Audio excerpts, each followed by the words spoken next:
در بیرون از من سوال کردن. یک سوال همین بود که امسال قربانی به نهایت قیمت است. شما ببینید خواهران من، برادران من، عزیزان ما، قربانی چی هست؟ مرکب انسان مؤمن مسلمان، مرکب یعنی سواری اون در پل صراط در روز قیامت.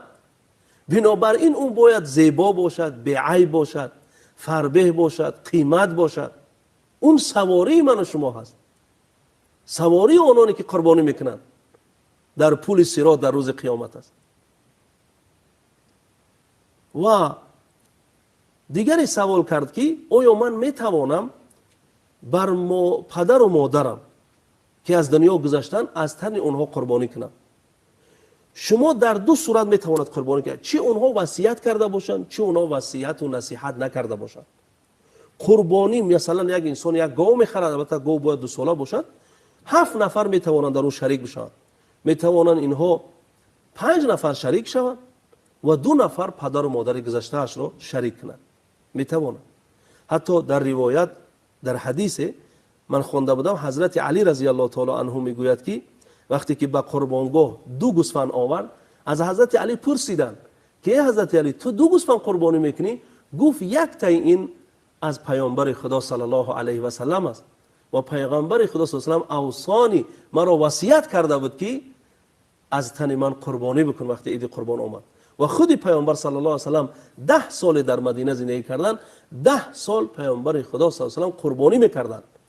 همین 10 سال همیشه قربانی کردند.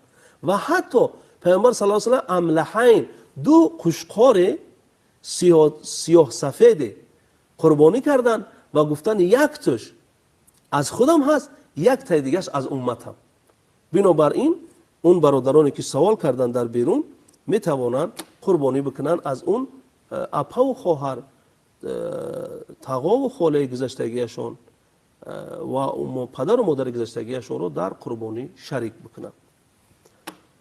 برادران عزیزی که در ما تا این دم بدن، ما در آخر از خداوند منان طلب میکنیم که این دهه ماه مبارک ذوالحجه را از من و شما خداوند قبول کند با اعمال صالح که نزد خدا مرضی باشند، سبب رضامندی خدا باشند و ما و شما را قدرت عطا کند که قربانی داشته باشیم برای گذشتگانمان، برای خودمان.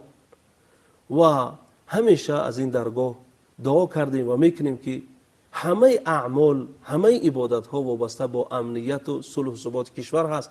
خداوند ملک و وطن عزیز ما را صلح و ثبات و امنیتش را همیشگی بگرداند و آنانی که خدمت کردند در راه امنیت و صلح و ثبات کشور عمر دراز، تن صحت، بردباری در زندگیشان عطا کند و همه من و شما را از تمام زیان و ضرر و وبا حفظ کند.